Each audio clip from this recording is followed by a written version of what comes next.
ಆಹಾ! ತಾಜಾ ತಾಜಾ ನುಗ್ಗೆ ಸೊಪ್ಪು ಹೆಂಗಿದೆ ನೋಡಿ. ಈ ನುಗ್ಗೆ ಸೊಪ್ಪು ಒಂದು ಎನರ್ಜಿ. ಬಿ ಶುಗರ್ ಇರೋರಿಗಂತೂ ಇದು ತುಂಬ ರಾಮಬಾಣ ಇದ್ದಂಗೆ. ಶುಗರ್ ಮೆಡಿಸನ್ಗೆ ಶುಗರ್ಗೆ ಮೆಡಿಸನ್ ಇದ್ದಂಗೆ ಇದು. ಇದನ್ನು ದಿನನಿತ್ಯದ ಆಹಾರದಲ್ಲಿ ನುಗ್ಗೆ ಸೊಪ್ಪನ್ನು ಸೇರಿಸ್ತಾ ಇದ್ದರೆ ಅವ್ರಿಗೆ ಶುಗರ್ ಕಂಟ್ರೋಲಿಗೆ ಬರುತ್ತೆ. ಸಕ್ಕರೆ ಕಾಯಿಲೆ ಇರೋವಂಥವ್ರು ಪ್ರತಿನಿತ್ಯ ನಿಮಗೇನು ಪಲ್ಯ ಮಾಡ್ಕೊಂಡು ತಿನ್ನೋಕ್ಕಾಗಲಿಲ್ಲ ಅಂದರೆ ಜಸ್ಟ್ ಈ ಥರ ಒಂದು ಹೆಸ್ಳನ್ನು ತಗೊಂಡು ಹಿಂಗೆ ಬಿಡಿಸ್ಕೊಂಡು ಇದನ್ನು ಡೈರೆಕ್ಟಾಗಿ ಹಸಿಯಾಗಿ ತಿಂದುಬಿಡಿ. ಇಲ್ಲ ಸ್ವಲ್ಪ ಈ ಥರ ಎಲ್ಲ ರೆಡಿ ಮಾಡ್ಕೊಬಿಟ್ಟು ಒಂದು ಗ್ಲಾಸ್ ಜ್ಯೂಸ್ ಮಾಡ್ಕೊಬಿಡಿ. ಎಳಸಾಗಿರೋವಂಥದ್ದನ್ನು ತಗೊಂಡು ಈ ಥರ ಎಳಸಾಗಿರೋದು ತಗೊಂಡು ಜ್ಯೂಸ್ ಮಾಡಿ ಕುಡಿದ್ಬಿಡಿ. ನಿಜವಾಗ್ಲೂ ಶುಗರು ತುಂಬ ಹೈ ಇರೋರಿಗೆಲ್ಲ ನಾರ್ಮಲ್ ಬಂದುಬಿಡುತ್ತೆ. ಈ ಥರ ನುಗ್ಗೆ ಸೊಪ್ಪನ್ನು ನೀವು ಉಪಯೋಗಿಸಿ. ಈ ನುಗ್ಗೆ ಸೊಪ್ಪನ್ನ ಹೆಂಗೆ ಬಿಡಿಸೋದು ಅಂತ ಇವಾಗ ಹೇಳ್ತಾ ಇದ್ದೀನಿ. ಇದೇ ಥರನೇ ನೀವು ನುಗ್ಗೆ ಸೊಪ್ಪನ್ನ ಬಿಡಿಸ್ಕೊಳ್ಳಿ.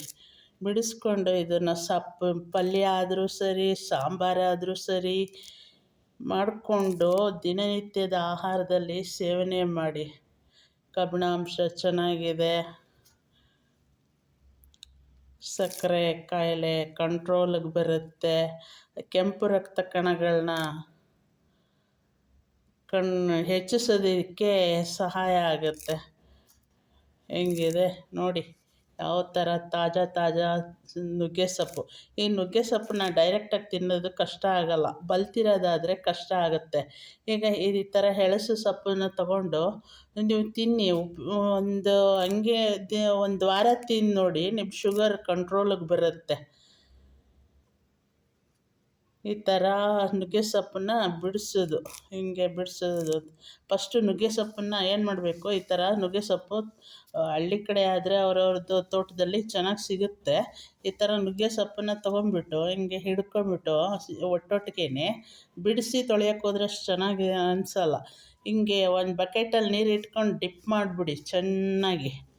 ಒಂದು 7-8 ಸಾರಿ ಎಲ್ಲ ಧೂಳೆಲ್ಲ ಹೋಗುತ್ತೆ. ಆಗ ನೋಡಿ ಅದನ್ನು ನೀರನ್ನ ಹಿಂಗೆ ಒದ್ರಿಬಿಟ್ರೆ ಅದ್ರ ಮೇಲೆ ನೀರು ಕೂರಲ್ಲ. ನೀರೆಲ್ಲ ಹೋಗ್ಬಿಡುತ್ತೆ. ಆಮೇಲೆ ನೀಟಾಗಿ ಒಂದು ಶುಭ್ರವಾದ ಬಟ್ಟೆನ ಹಾಸ್ಕೊಂಡು ಈ ಥರ ಬರೀ ಎಲೆ ಬರುತ್ತೆ. ಇವಾಗ ಅದನ್ನು ಹಿಂಗೆ ಅಂದರೆ ಎಳಸಾಗಿರೋದು ಸಿಕ್ಕಿದ್ರೆ ಎಲ್ಲೂ ಸಿಕ್ಕಿದ್ರೂ ಬಿಡಬೇಡಿ. ಸಕ್ಕರೆ ಕಾಯಿಲೆಗೆ ತುಂಬ ಒಳ್ಳೆಯದು. ಕಬ್ಬಿಣಾಂಶ ತುಂಬ ಚೆನ್ನಾಗಿರುತ್ತೆ. ಮತ್ತು ಪೀರಿಯಡ್ಸ್ ಆಗದಲ್ಲೇ ಇರೋ ಮಕ್ಕಳಿಗೆಲ್ಲ ಇದನ್ನು ವಾರದಲ್ಲಿ ಒಂದು ಸಾರಿ ಯಾವಾಗವಾಗ ತಿನ್ನಿಸ್ತಾ ಇದ್ದರೆ ಅವ್ರಿಗೂ ಕೂಡ ಒಳ್ಳೆಯದು. ಅದು ಪೀರಿಯಡ್ಸ್ ಕರೆಕ್ಟಾಗಿ ಬರುತ್ತೆ.